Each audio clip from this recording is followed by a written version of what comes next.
Moving the hair is a lot like repotting a plant. He digs 20 holes in the top of the patient's head. Yeah, I'm going to make the incisions into the bald area now. And again, you won't feel this. You'll just have a sense of pressure. In this case, the doctor said we'd made him nervous. He dug too many holes and had to go back to dig out more plugs to fill them. The operation succeeded anyway, but it points out that things can go wrong. Case in point from a different doctor. Here, all over my head, was like splotches of like trees or bushes of hair. It didn't look real, it looked like doll's hair. And whenever the wind would blow, it was quite obvious that it was very artificial. Berger's doctor, a different doctor, not this one whose operation we've been filming, did a lousy job. So he had plastic surgery. It took 11 years and $7,000 to remove the plugs. He's still not happy. It doesn't remove the scars. That's the most important fact, that whenever anybody undergoes hair transplants is a permanent thing. You can never, ever remove the scars. You can But back to our hair. Patient. So how do you feel? I feel like a cone head. Why do you want to have this done? Because I like myself better with hair, and just vanity, I guess. Now, you know you're going to have to keep coming back, and it's costing you thousands of bucks, but it's worth it? Of course. This patient will have to return 6 times for more groups of transplants before the job is done. It will cost him $1,200. What do you think? Very interesting.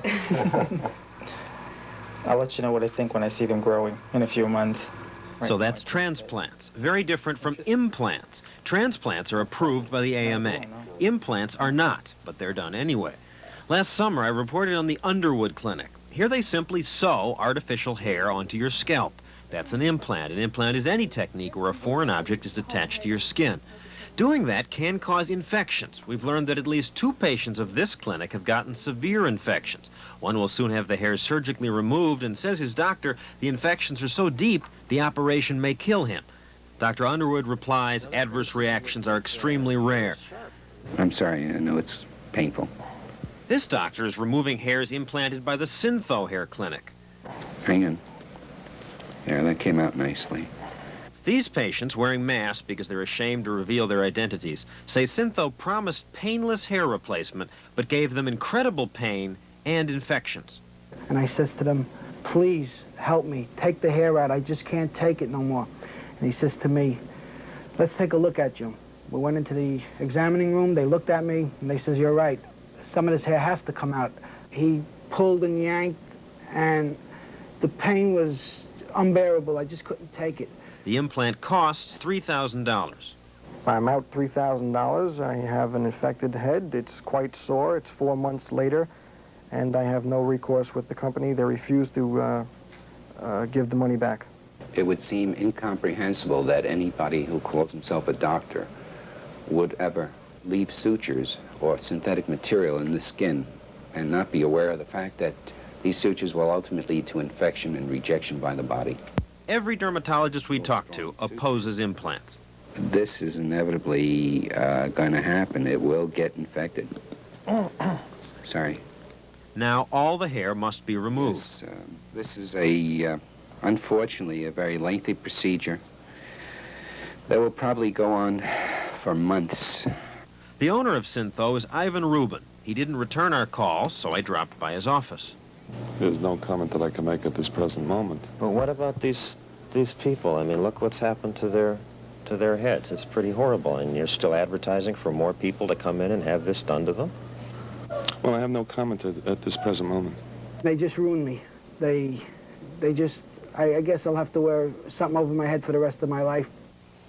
The state health department is now investigating implant clinics. They suspect that some of the surgery is being done by unlicensed people under non-sterile conditions.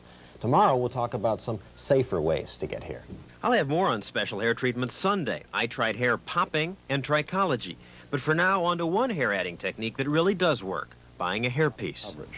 Where your head slopes down and back, we're going to put more hair per square inch at that point.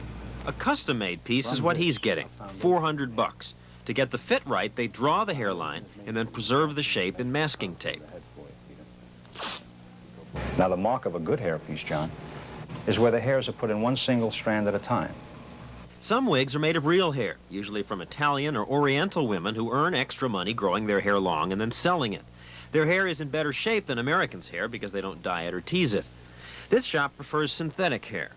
It's better than human hair because human hair will oxidize and change color. Synthetic will hold its color 1.5 years to 2 years.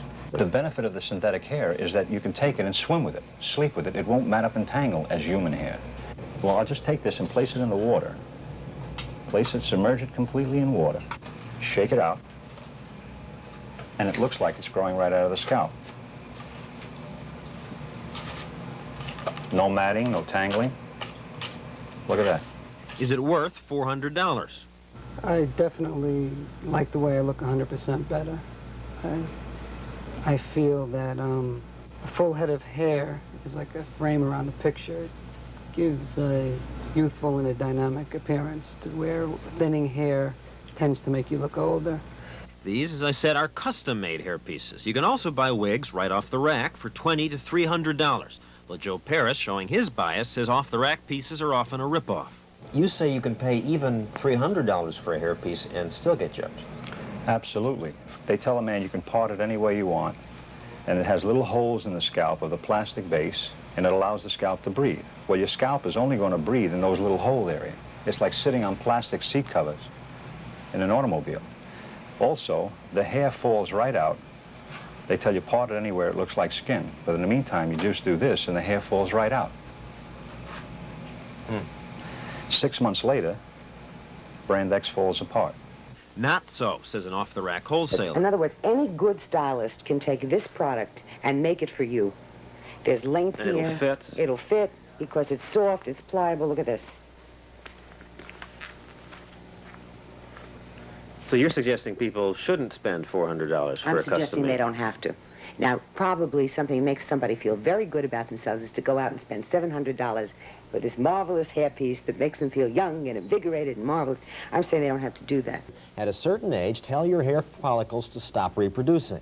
The experts tell us that all those advertised creams and lotions won't help. Well, there are some things you can do to protect your hair, and we'll talk about those on Friday. Something called hair weaving. That's where they take clumps of hair and then cover the bald spot by weaving it onto what hair you have. First, they braid your hair. Then they sew the wig to the braid. It isn't cheap. $2,000 for the wig, and another $40 every 6 weeks when you come in to have it tightened. I'm happy right now, yes. Very much. It's worth it. $2,000 plus $400 a year. Definitely. I can pull on it here, and this won't. Yeah. It feels like it's coming a little bit loose here when I do that. No. People think it's your real hair. Right. It is my real hair. A maker of glue-on hair pieces is critical.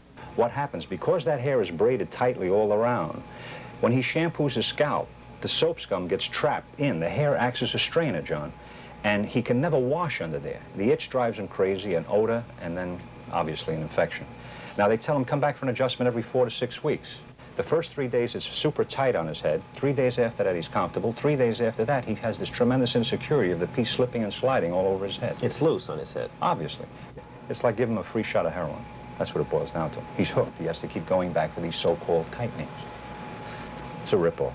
I do admit that they are more difficult to clean than one's own hair.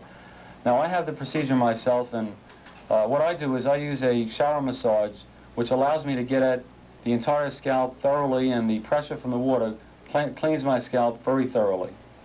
You have it yourself? I have it myself. You're wearing it now? I have it. This is your... This is my before. As you can see, there is quite a difference. Sunday, I'll have a report on 2 controversial hair treatments, hair popping and trichology. John Stossal, Channel 2.